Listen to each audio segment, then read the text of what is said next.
Alright, so the greatest misconception of astrology is one made by the skeptics of society over and over, getting in the way of people everywhere from truly understanding the forces at play and their unique purpose within it.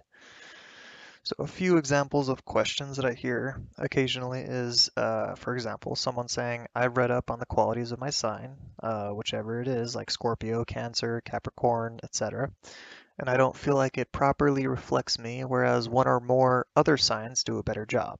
Or, for example, if someone were to say, I noticed a few different signs explain aspects of myself better than my sign does.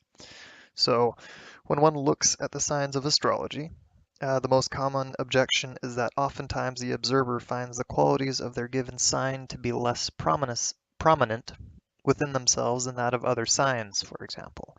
They are so wrapped up in this that any further knowledge of such astrological direction is immediately rejected. They believe that only their given sign is a means to represent them in their entirety, and that any other signs are separate from them, though without the other signs, houses, and planetaries taken into account within the chart of the current times and/or the natal chart.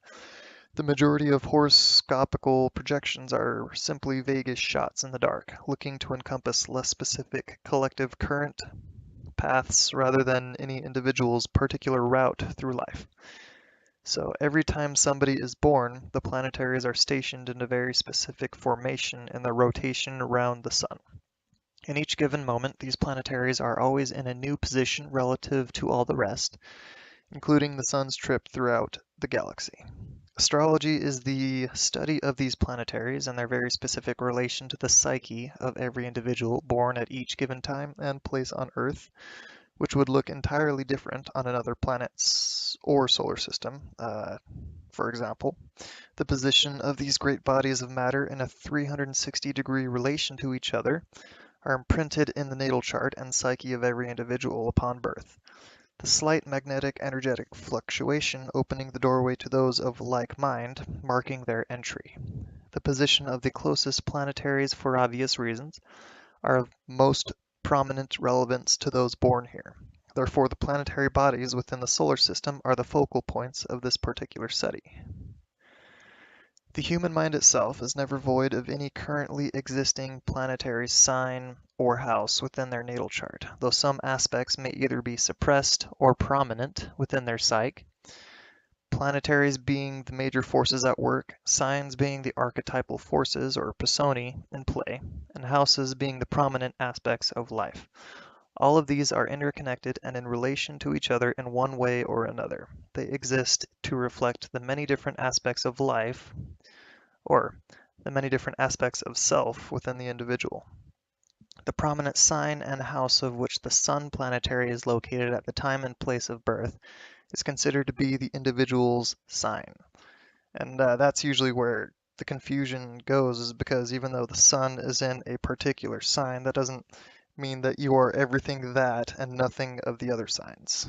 For example, so every time you're born, you have every aspect imprinted somewhere in your psyche and in relation to each other. Some are more prominent, some less so. So, though why this is, whom, what was born, and the many interlinked connections between these prominent energies are largely open to interpretation, which can be best accomplished by observing the whole picture, namely the natal chart, and, if you want to get extensive study, incorporate the current positioning of the planets in relation to the natal chart. And by observing all these forces, seeing them as part of, not separate from the individual themselves. So it's like saying everything is a part of you, and even though some are more prominent, that doesn't mean that you don't have others, or that your main isn't currently a good reflection of you. Anyways, this is kind of this is my first recording, so